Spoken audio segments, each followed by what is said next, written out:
Kaya po Panginoon, kayo ay banal, banal, banal na Diyos.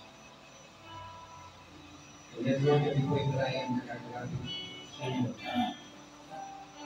Hindi Lord dahil sa amin po maging kapilan, Panginoon. Hindi Panginoon maging Panginoon kapilan.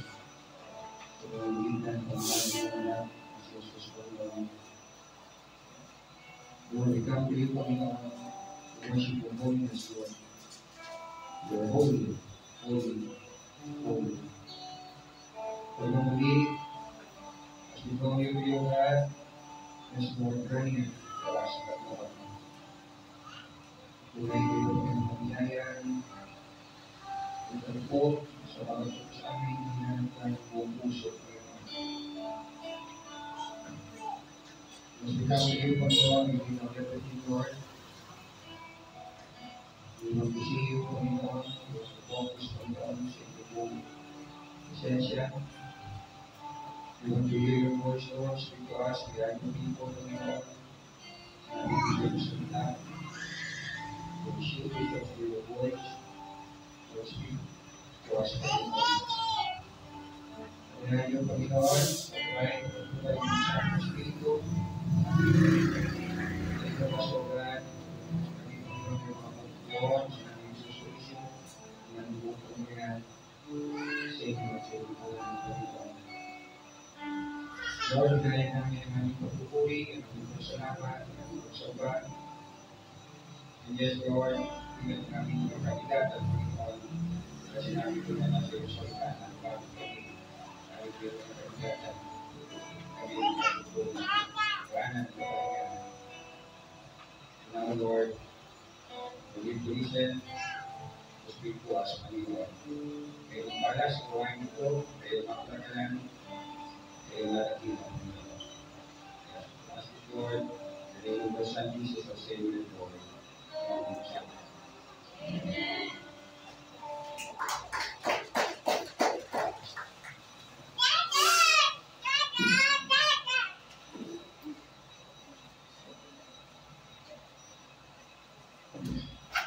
Pagbasa mula sa Ebanghelyo ng mga taga-Efeso, Kabanata 5, versikulo 15 hanggang 17. Tingnan na ninyong mabuti kung paano kayo lumakad na may buong pag-iingat, hindi katulad ng mga hangal, kundi katulad ng mga kantas. Samantalang ninyo ang panahon dahil ang mga araw ay masama. Dahil dito, huwag kayong maging mga mangmang, subalit unawain ninyo kung ano ang kalooban ng Panginoon. Ito po ang salita ng Panginoon. Maaari na po tayo bumubo at makinig ng pangangaral ng salita ng Panginoon.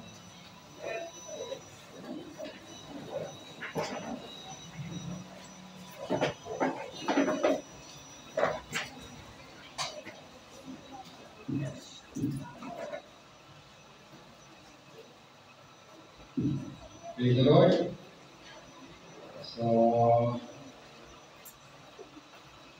para tayong mahilig ko ba? Pero narinig ko balita, next Sunday, magja-jacket na daw kayo. Okay? So, maganda yung naranasan ko natin dito. At praise the Lord, nakabalik po tayo sa ating pong panambahan. At, ang review mismo na mag-worship tayo dito. So, 3 Sundays, nasa labas tayo. Now, we're back. At, looking the Lord, 1 more week.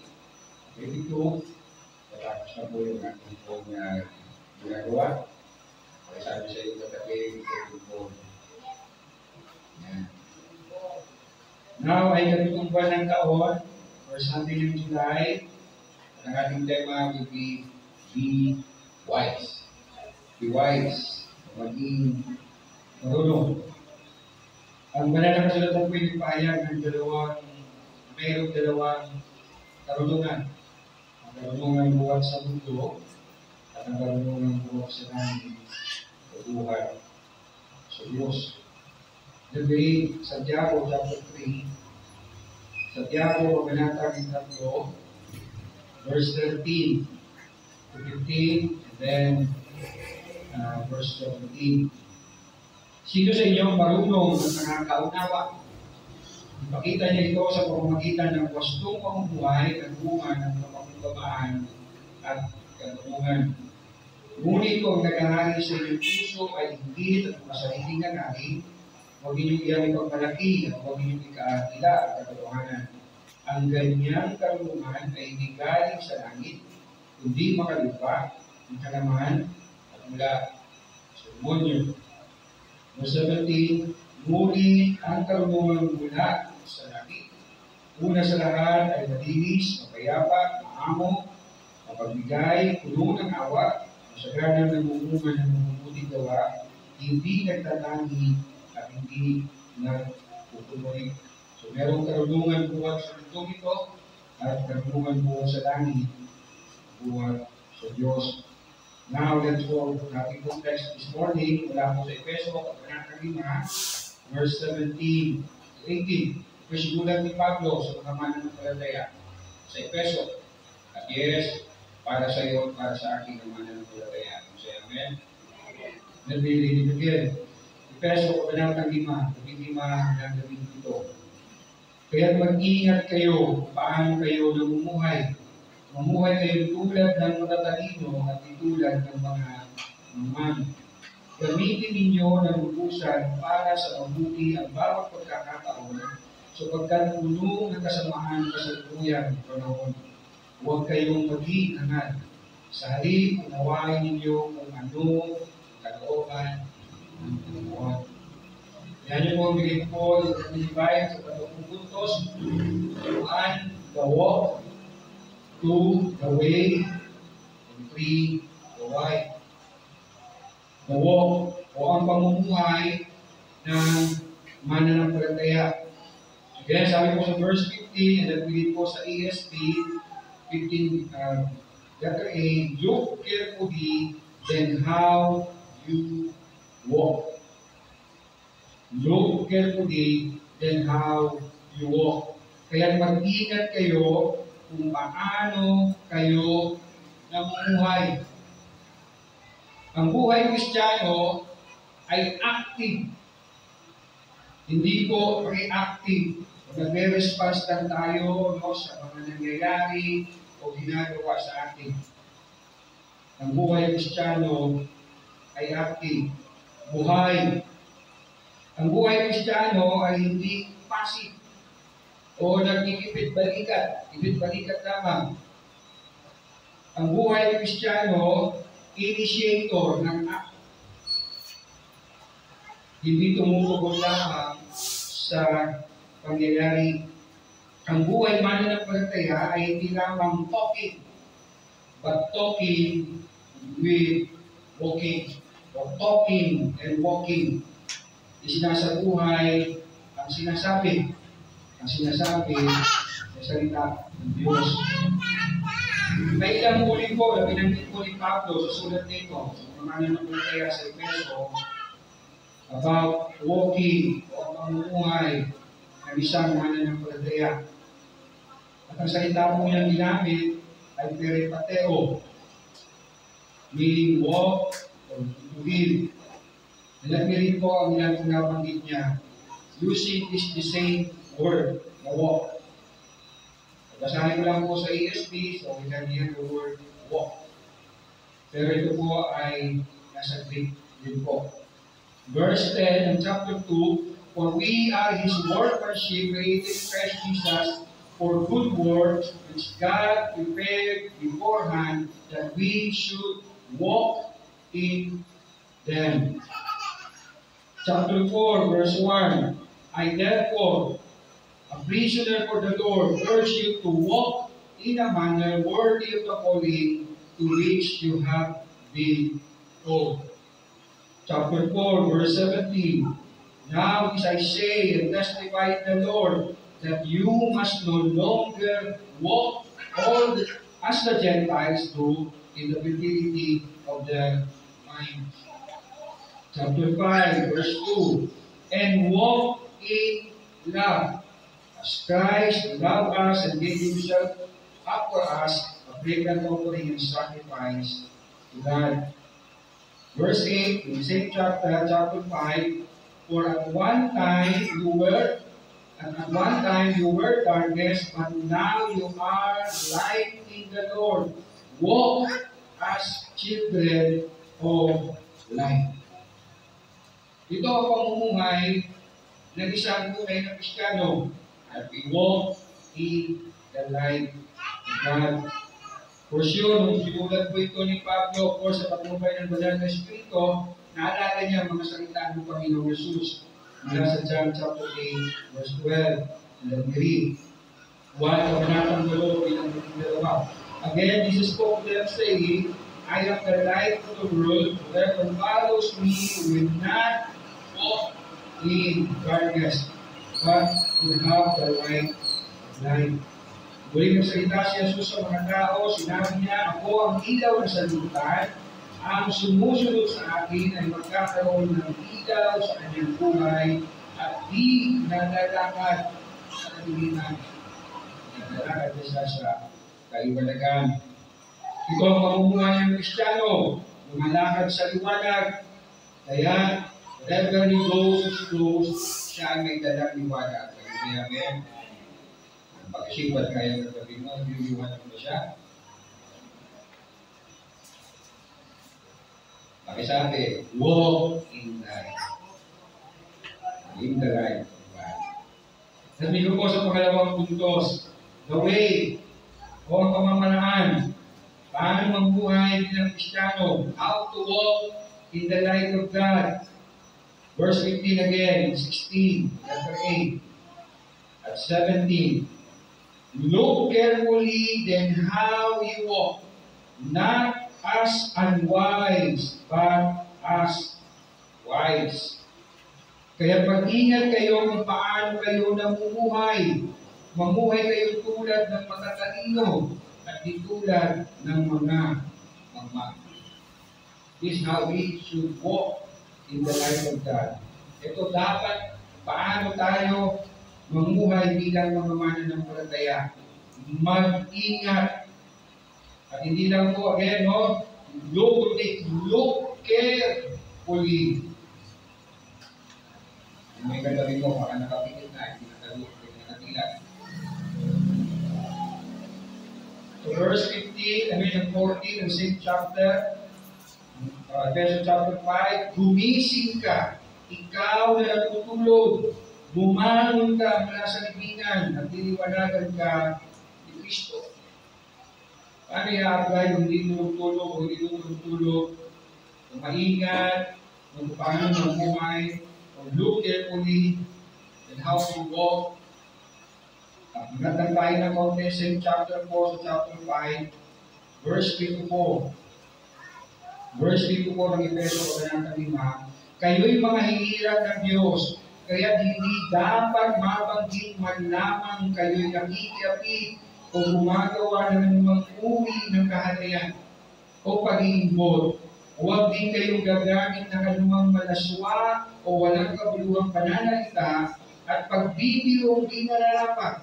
Sa halip, magpasalamat kayo sa Diyos. Paano po yun? To look carefully and how you walk?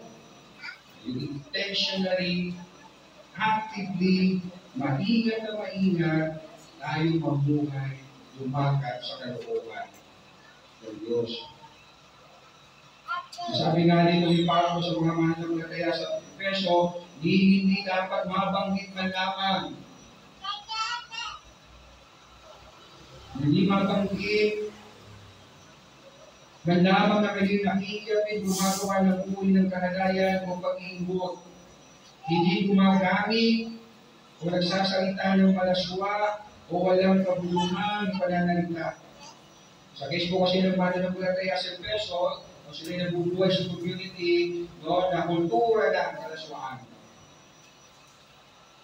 Connected sa kanilang pong idol worship. Kultura na ang immorality. At ng uri ng sexual immorality. Kung sabi ni Pablo, you are in the light, sinusorin ninyo, mag-ingat kayo sa gitna ng kultura ninyo, sa gitna ng mga tao na bubuhay sa kasalanan, mag-ingat kayong mabuhay na ayon sa kalooban ng Diyos. Hindi kayo maisipan na lang kayo ay nananalunan. O hindi lumalabas sa bibig ninyo kahit patibiro man lamang. Gano'n tayo kaseryoso. Gano'n maraming Kristiyano talagang seryoso sa buhay kabanalan.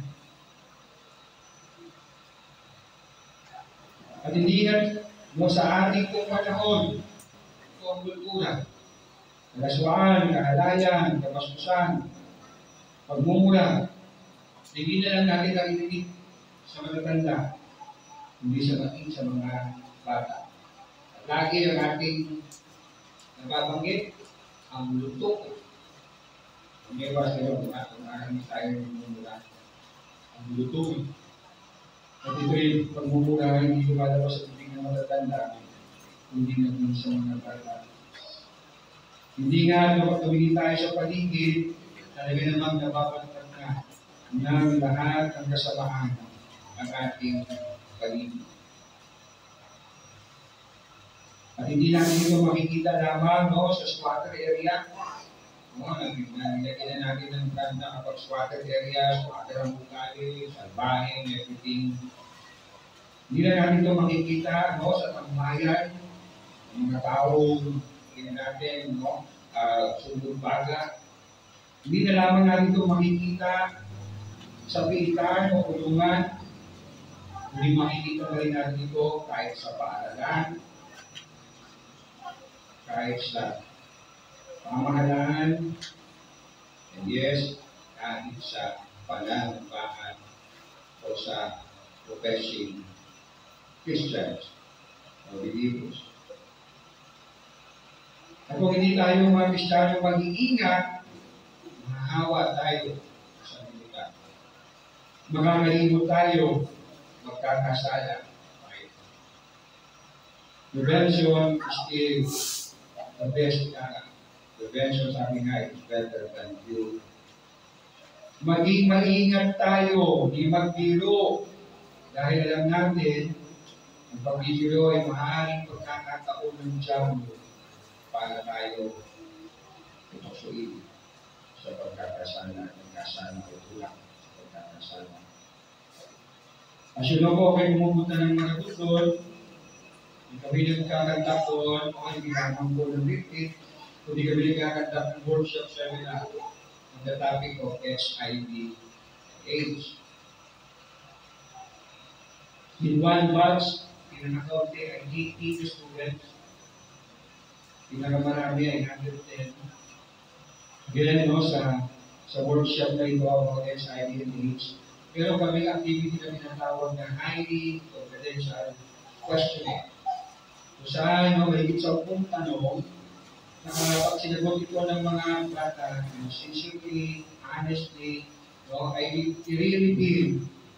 Nang sagot na yun, of course, hindi nila ilalagay ang kanilang pangalan, confidential na, pero i-reveal sa kanilang mga sagot kung ilang porsyento sa batch na yun ang involved sa sexual activities. Pwede rin ay panonood ng porno, pagkakaroon ng sexual relationship, ng higit sa isa na partner. And these are teenagers, second-year college, teenagers. Sa aking karanasan, kumikit, siguro mga meron ng 20 batches, ang pinakakaunti ay more than 30%. So, mahigit 3 sa bawat 10 ay meron ng karanasan sa sex. And imagine, these are teenagers. At ang pinakamarami, as far as I can recall, ay almost 80%. So, 8 sa bawat 10 ay nag-involve na sa sex, sa porno, sexual relations, and sexual relations, hindi pa na sila married, to practice this. At sabi nga ko lang sa akong kasama, no, na facilitate ko din, nagtuturo, hindi ko na maalala exact word to word kung kanyang sinabi, pero sabi niya, hindi ito tambay. Hindi tayo tambay, hindi tayo nasa squatter, nakapag sa squatter, ay sa palula yan, that's why everything. Hindi tayo ay mga kulila. Kayo'y mga estudyante. At kayo'y second year lang. And yet, malo sa bawat sa puso sa inyo ay may karanasan na sa sex. As we know, 57 kada araw ang nai-infect ng SIV sa ating bansa. At ang edad, sa pagitan ng 15, 24 years old. 15 to 24 years old. Paano mamuhay bilang mananampalataya? Again, verse 16 nakalagay, not as unwise, but as wise. Mamuhay kayong tulad ng matalino at di tulad ng mga how to live as wise. Hindi ito wise mo na papabantayan ng mundo as we read kanina sa James chapter 3 na mayroong karunungan ng mundo at may karunungan ng buwan sa langit ng buwan sa Diyos. In Romans chapter 16 verse 19, Roma kabanata 16, bilang siya, for your obedience is known to all, so that I rejoice over you. But I want you to be wise as to what is good and innocent, as to what is evil. Balita-balita ang inyong pagkamasuluhin kay Kristo at ikinagagala ko ito. Ngunit nais kong maging matalino kayo tungkol sa mga bagay na kaputi at walang muwang tungkol sa masama. To walk wisely is to walk godly. To walk sa kalooban ng Diyos na nakakayag for sa kanyang mga salita. Verse 17, therefore do not be foolish, but understand what the will of the Lord is. Kung meron kong binibigyan ng tunay na pagpapahalaga, ng tunay na pansin, at isang tunay na mananampalataya, ay ang unawain na namin sulit kalooban ng Diyos sa inyo. Yes, si Pablo na mula niya ng banggit ang kalooban ng Diyos. Hindi sa kaligtasan to the Lord Jesus Christ. Ephesians chapter 1, 3, Efeso kabanata 1. Efeso kabanata 1, beginning verse 3, purihin ang Diyos at Ama ng ating Panginoong Kristo, pinagkalooban niya tayo ng lahat ng pagpapalang espiritual na nagmumula sa langit dahil sa ating pakikipag-isa kay Kristo. Bago palikayin sa libutan, pinili na niya tayo upang maging Kanya sa pamamagitan ng ating pakikipag-isa kay Kristo. At upang tayo maging banal at walang kapintasan sa harap niya. Dahil sa pag-ibig ng Diyos, pinili niya tayo upang maging anak niya sa pamamagitan ng Kristo ayon sa kanyang layunin at kalooban. Sa gayon ay murihin ang kalwalhatian ng kanyang kagandahang loob na sagana niyang ibinigay sa atin sa pamamagitan ng kanyang minamahal na anak. Tinubos tayo ni Kristo sa pamamagitan ng kanyang dugo at pinatawad ang ating mga kasalanan. Ganoon kasagana ng kanyang kagandahang loob na ibinuhos niya sa atin. Ayon sa kanyang karunungan at kaalaman, ipinaunawa sa atin ng Diyos ang hiwaga ng kanyang kalooban. His will, ayon sa kanyang layunin na isa sa katuparan sa pamamagitan ng Kristo. Pagdating ng takdang panahon, layunin niyang ipunin lahat ng nilikha sa langit at sa lupa at iba sa ilalim ang mga ito kay Kristo. I hope and pray na talagang ikaw at ako ay lumalago sa pagkaunawa sa kalooban ng Diyos, hindi sa pagliligtas na sa atin sa pamamagitan ng Panginoon Jesus. The will of the Lord, Paul revealed dito sa kanyang sulat sa mga mananampalataya sa Efeso, the will of the Lord concerning kung paano mamuhay ang mananampalataya. This is how we should live na walk in the light, to be wise, at mamuhay sa kalooban ng Diyos. Kasi kung sagalan ng ating karunungan lamang, sagalan ng ating kaparaanan lamang, hindi tayo makakapamuhay sa kalooban ng Diyos. We need His Word. Kasi amen. Lagi natin araw-araw kailangan sa salita ng Diyos upang tayo gabayan at upang tayo angkayin sa kanyang kalooban. How to live wise? I think about Daniel. Tignan po si Daniel. Ano po sabi ng mga naiingit sa kanya? Yung mga naiingit sa kanya, yung mga idol worshippers, o kasama-sa mga gustusan. Naiingit sa kanya sapagkat binigyan siya ng pinakamataas na posisyon ng hari ng Babylonia. Let's read Daniel chapter 6. Daniel chapter 6. Let's read simula verse 1 para makita natin yung posisyon niya at ang opposition, ang mga opposition sa kanya. In Daniel chapter 6, beginning verse 1, si Haring Dario ay pumili ng 120 pinuno ng mga leyon sa buong kaharian. Pumili rin siya ng 3 mamamahala sa mga pinuno ng leyon at mga nalaga sa panganakan ng hari. At isa rito si Daniel. Si Daniel ang naging pangunahin sa 3 tagapamahala at sa mga pinuno ng mga leyon dahil sa pampihira niyang karunungan. Dahil rito, inisip ng hari na siyang gawing tagapamahala sa buong kaharian. Imagine this position in the foreign land.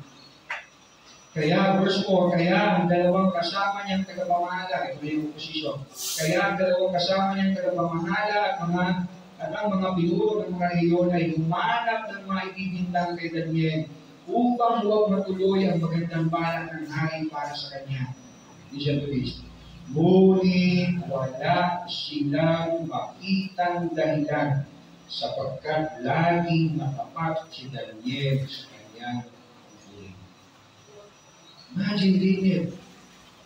Pinopromote, itong mga posisyon, gusto nila ibagsak, naglangan ang promotion ni Daniel, naglangamote sila, wala silang makita na pwedeng dahilan ibala kay Daniel para hindi siya ma-promote. Wala silang makula kay Daniel. That's how we should walk in the life. Let me just read it again in verse 5. Kaya sinabi nila, wala tayong maibibintang sa Kanya, maliban sa mga bagay na may kinalaman sa kautusan ng Kanyang Diyos. So, story, kaya David, sinilagayan tayo sa paglabas ng binansa at naputos, na deserting na bawal manalangin sa sino mag-Diyosan. This is how we should live as Christians. Wala makikita sa mga tao around us bilang mga mananampalataya. The only means that they could have is to persecute us, to falsely accuse us. Ganun dapat ang hinahangad natin to live, to walk in the light of God. Of course, ang pinakamodel dapat natin tularan ay wala pa, kundi ang Panginoon Jesus. Say amen? Hirap naman, Pastor eh. Yes, He is our perfect model. He should be our model. At yan ang kalooban ng Diyos. Pag Ephesians 10, chapter 5, Peso Kabanatang 5, 1 hanggang 2, yamang kayo'y mga anak na minamahal ng Diyos, tularan ninyo siya. Mamuhay kayo na may pagmamahal tulad ni Kristo, verse 2. Dahil sa kanyang pagmamahal sa ating nialay ng kanyang buhay bilang pabagong alay ng Diyos sa Diyos. So He should be our model. At kung siya model natin, ganito ang tingin ng mundo sa atin. Walang mabuha sa atin. Malipat natin na nananampalataya.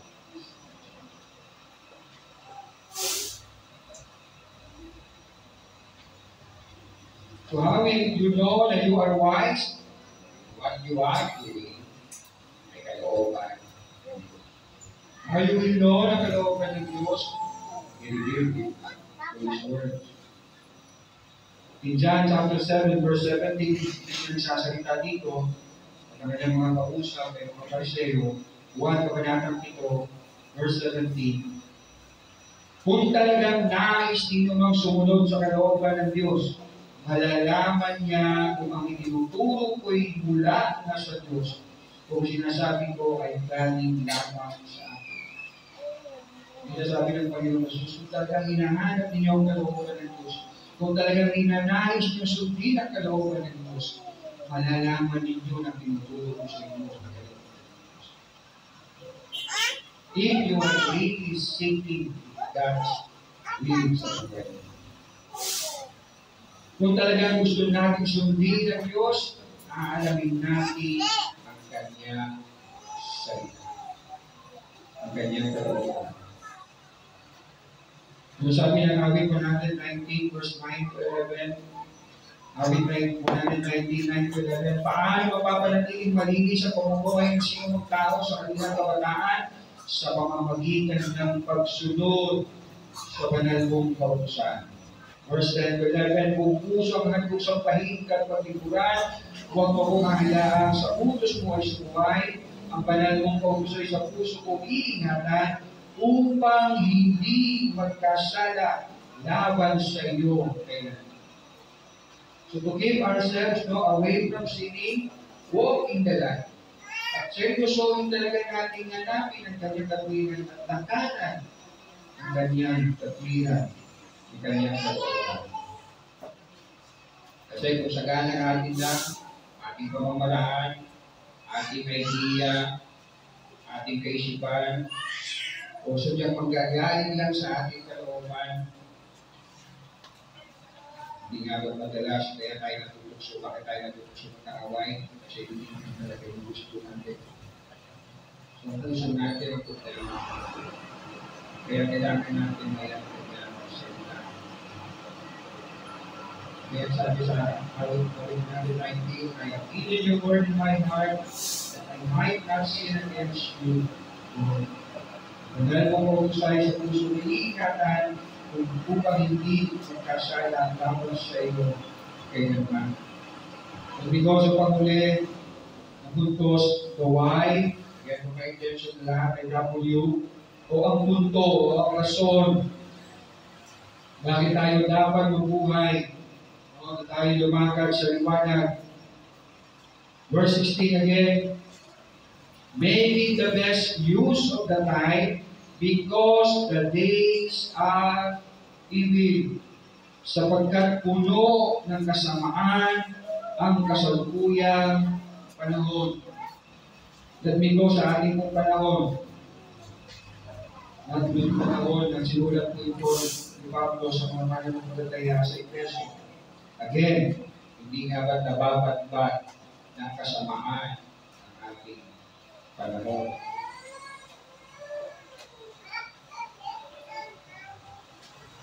Kitang-kita natin sa ating kapanahonan ang ating mundo, ang ating paligid ay nababatbat ng maraming uri ng kasamaan. And so, sabi nga, we have to look carefully how to walk in the light.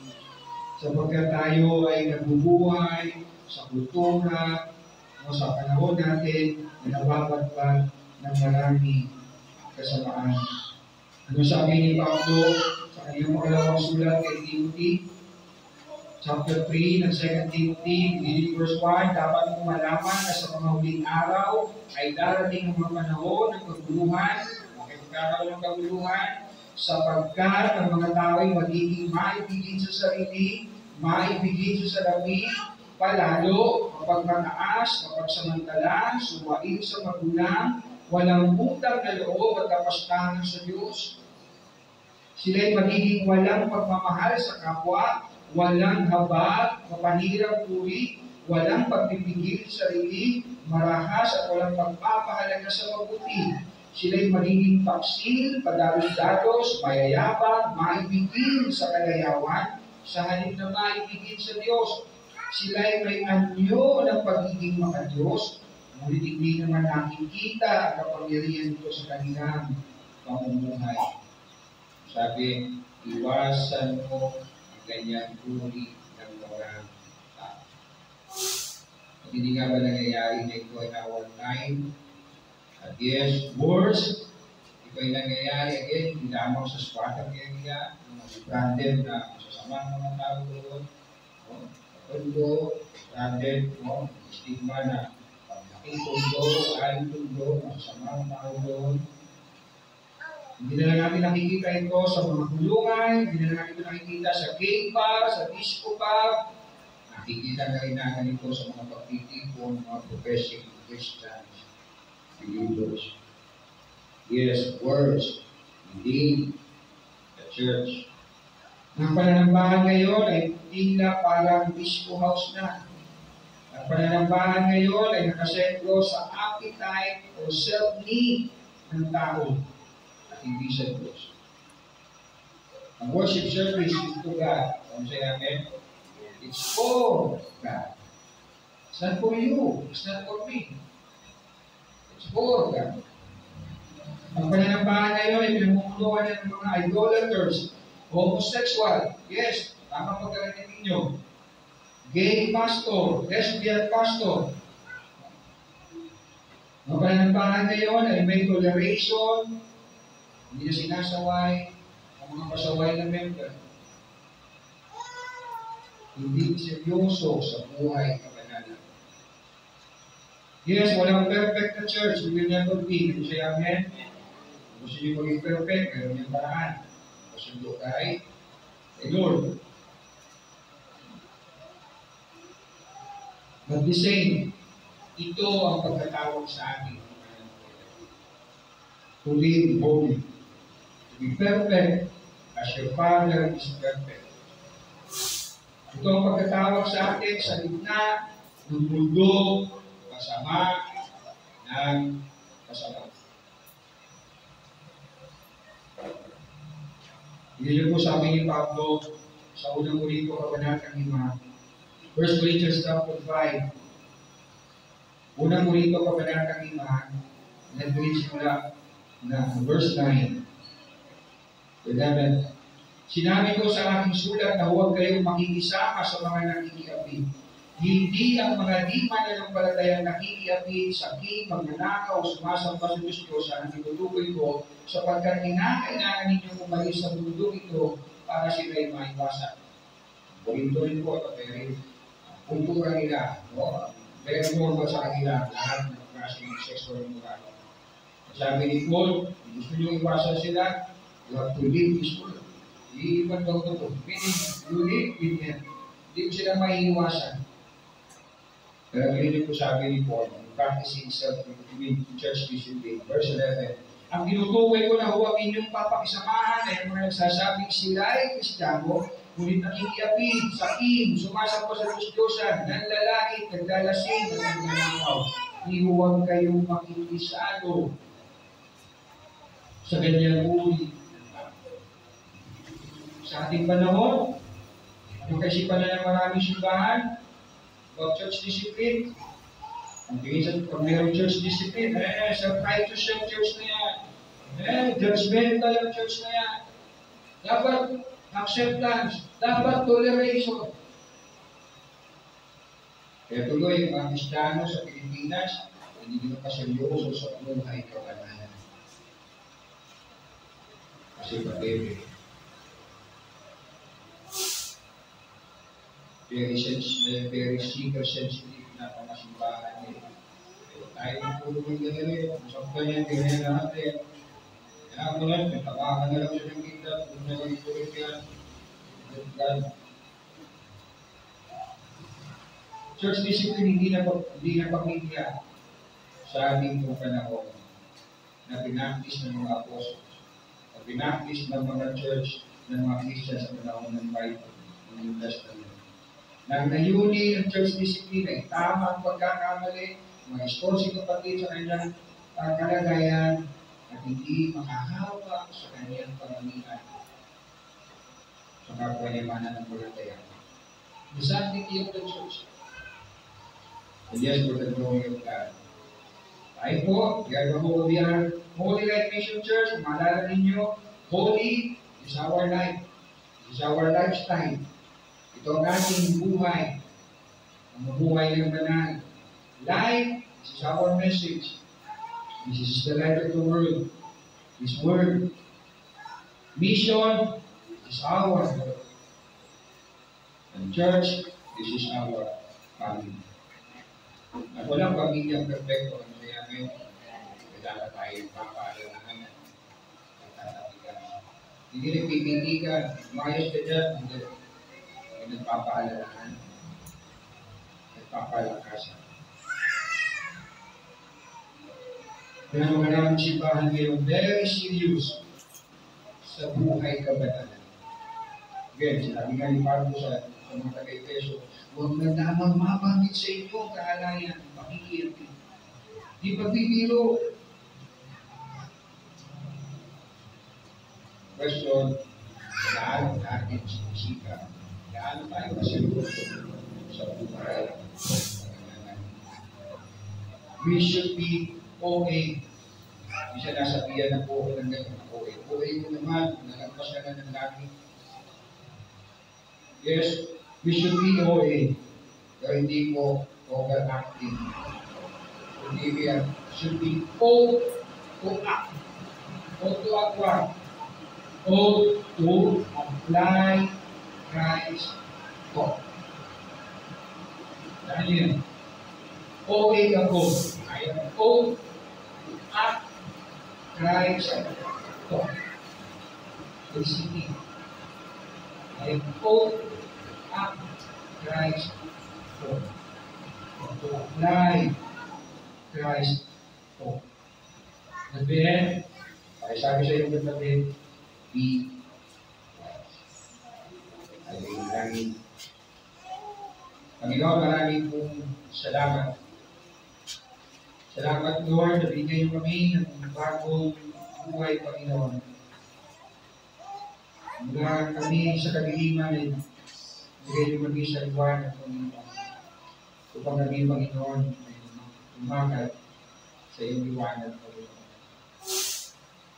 Ito po, Lord, kami ay nabubuhay sa buhay mo na nagbabagot ng kadiliman. So, tunay, Panginoon, kaming pamanan ng kalataya ay mapapagsilip ng ito sa pagkakaliwanag ay hindi matabago ang gano'ng kalaking kadiliman ng Panginoon. Thank you for reminding us, O God, na kami ay ginamon mo na sa piling mo sa iyong liwanag. So we should walk in the light. At salamat, Panginoon, nariyan lagi ang salita, ang Espiritu, Panginoon, huwag mo, Panginoon, ang iyong mga gawain, huwag mo, tulad ng iyong gawain ng kananamaan, upang kami sa iyong paalalahanan, palakasan, Panginoon, patuloy, Panginoon, magumagor sa pagkaunawa, pagkakilala sa iyong salita.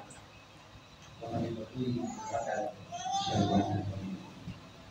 Kung iba sa mga pagkakataon, Lord, piliin namin umakat sa uli, sa pagkakataon, Lord, na dahil kami, gusto kami naman bawat kami.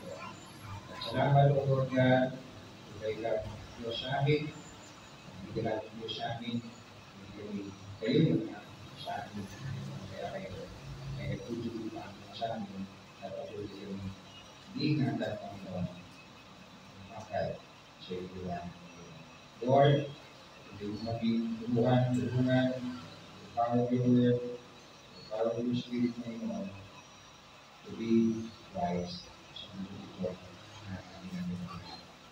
Glory to your praise.